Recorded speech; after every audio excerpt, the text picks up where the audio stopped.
As I promised last time we met, we did the progress report presentation. So today, I want to share, and I'll be sharing this on Canvas. It's not on Canvas yet, but after I show you this, I'll put it in on Canvas. So this is gonna be our template for the project final report.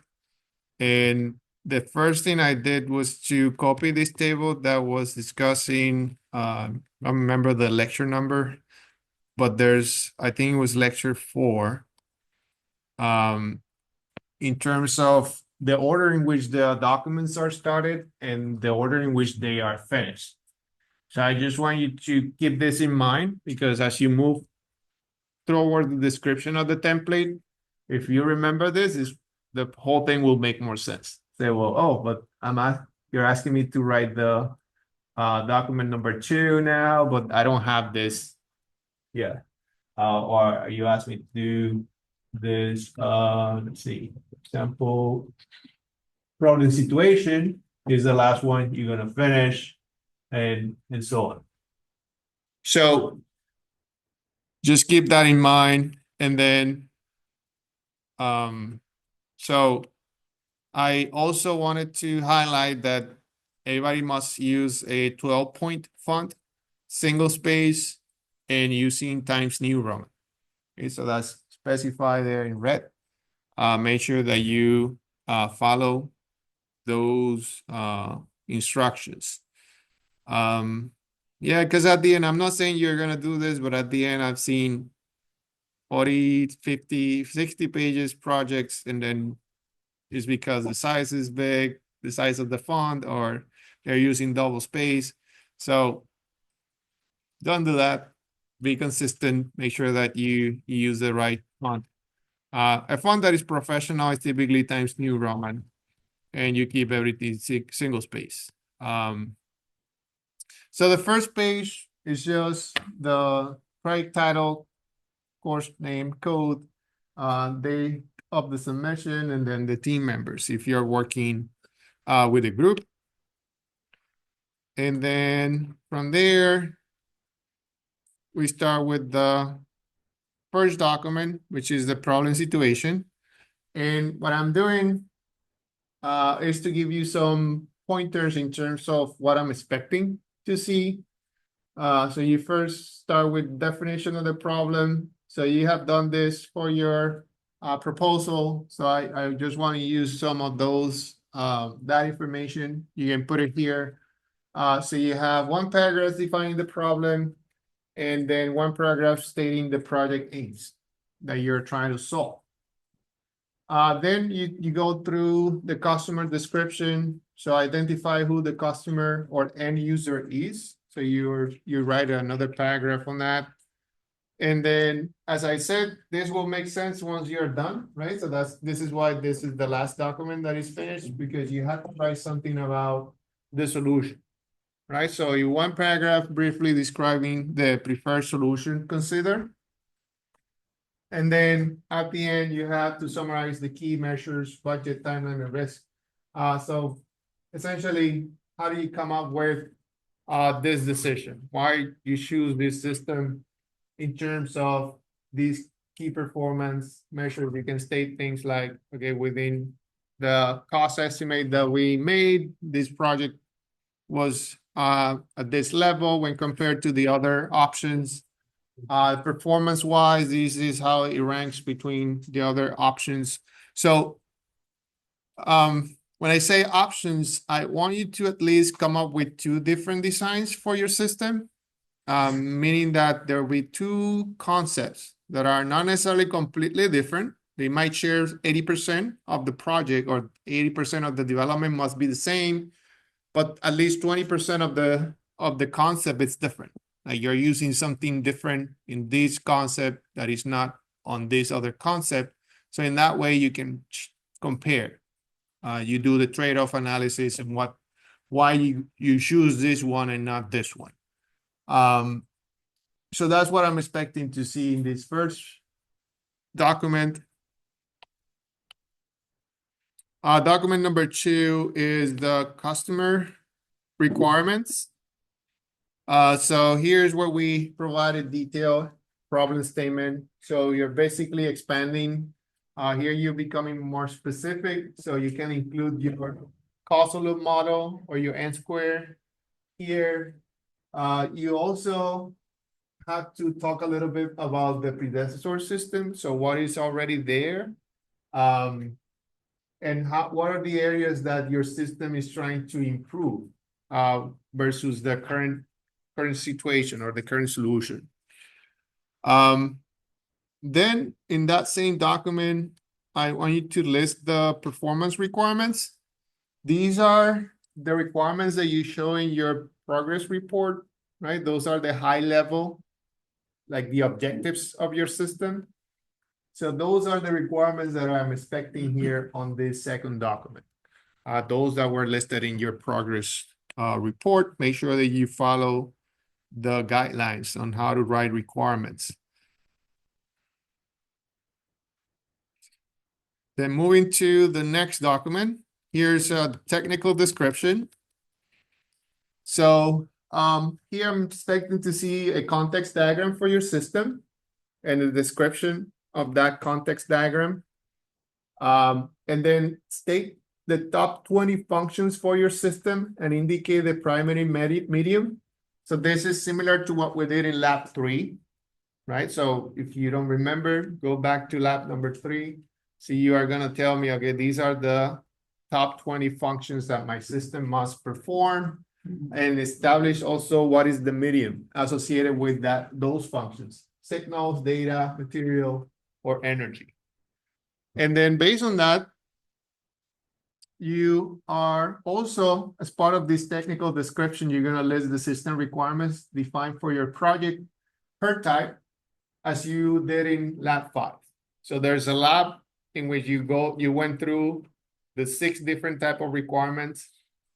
You generated, I believe, 5 for each one. So those have to be reported here as part of the technical description. And then there's another part that I would like to see is to discuss the trade-off and testing approaches. So now that you have a vision in terms of what the system must do, there's one group of those requirements that is called trade-off requirements. So I think I want you to elaborate a little bit more on what those trade-offs are going to be in terms of your system. Also, I want you to write something in terms of the potential risk, like what are the things that can make this problem or difficult to solve, or what are the challenges, or what are the risks that you're taking on as you move into developing a solution.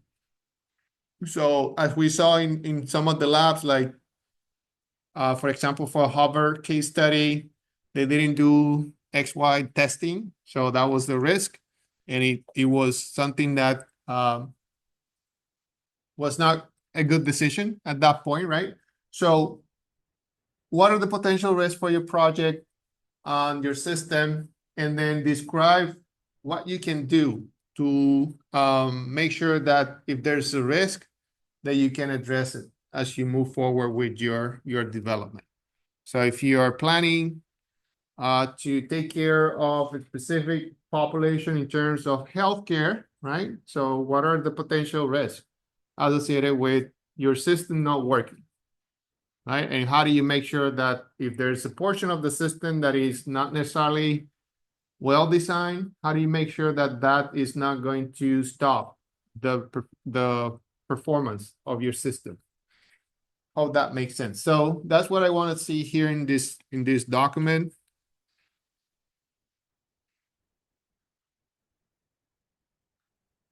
And then we get into the system validation.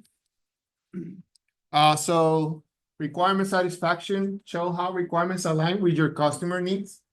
So here I want you to use the requirement function table that we use in lab 6. So in which you're going to be listing the functions for your system and how are they connected to the requirements that you have formulated already. Those could be the requirements in terms of the high level requirements that you have for your system. If you want to go into the, yeah, I think for this, let's just keep it at the high level. You can also do it for the 6 different groups of requirements that are more technical. But that will be a very big table. I'll be fine if you look at those overall, the performance requirements, the objectives of your system, and make sure that the functions that you listed previously are addressing any of those requirements. Then consistency and complete, check the requirements are consistent. So presented functional to subsystem allocation matrix. This is part of slide 32. So it's basically a matrix like the one that you have at the top, but this one is in terms of functions and subsystems. So based on what you envision your system is going to look like, what are the subsystems, which functions are connected to each one of those subsystems. So if you don't remember how that looks like, I made a reference here. Go check this slide and it will make more sense. And then finally, I want to see a model of your system and demonstrate that a system model that fulfill requirements. So you can prepare at least 2 functional block diagrams for your system. I show some examples for the coffee maker. That's basically, so you have the functions. I want to see how those functions are connecting. At least you can take 2 subsystems, or if you want to attempt to do one at the high level, I'll let you decide. But at least present 2 functional block diagrams and discuss diagrams and state how the models provide evidence of fulfilling these requirements. Document 5. Here is, yeah. So from this point on, you have all the base, the building blocks for your design are in place. So now here's where I want you to start thinking about potential concepts. Like you have your subsystem, how do you tie that to your technology? So in your progress report, you have the input-output diagrams and you have some technology associated with those. That's the type of information that I want you to see here. So you have your different technology that you can use to satisfy or to build this subsystem, right? And then now I want you to tell me, okay, so based on the different technology that was listed, this is the technology that I decided for concept 1, right? And you come up with, let's say, here.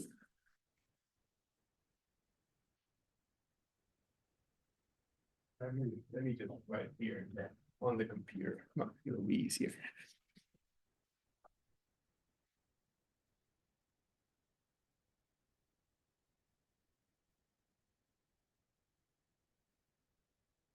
So let's say you have 1, 2, 3, and this is subsystem 1, subsystem 2, subsystem 3, right? And this is all connected.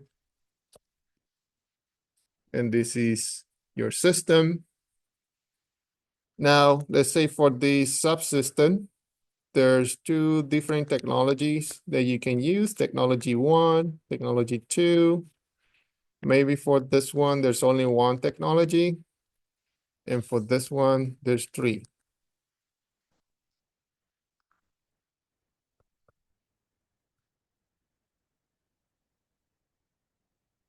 Right? So what I'm trying to say is I want 2 concepts, right? So this is concept 1, concept 2. So in concept 1, I'll be using tech 1. This one, I have no option but to use tech 1. And then here I'm using tech 2. And then for this other one, I'm using tech 2, tech 1, and maybe tech 1. And then this is do nothing.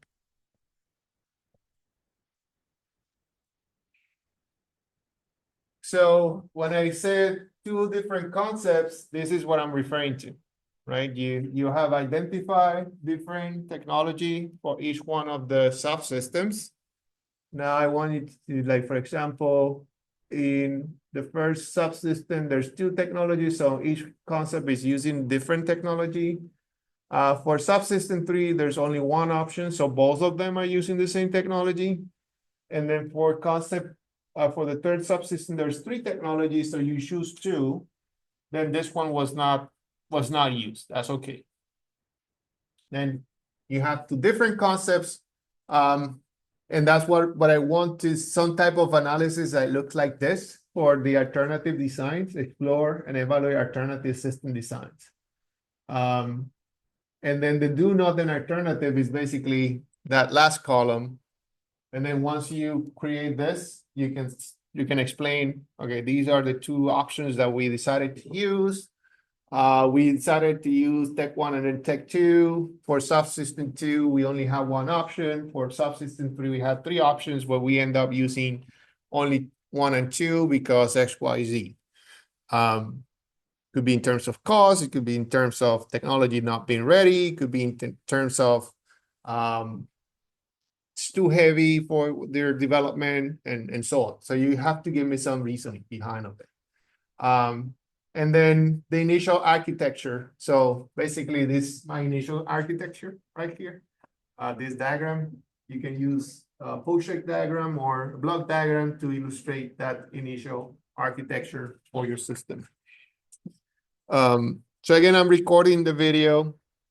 If you need to check the video later on, you can also do that. That's what I'm trying to make sure that you have options to get the information that you need. Any questions about document 5?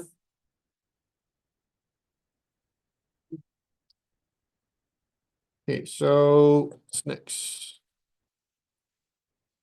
Use case models. So I didn't write anything here because I need to go through the lecture for today in order for you to understand what this is. So we'll go back to this probably on Wednesday.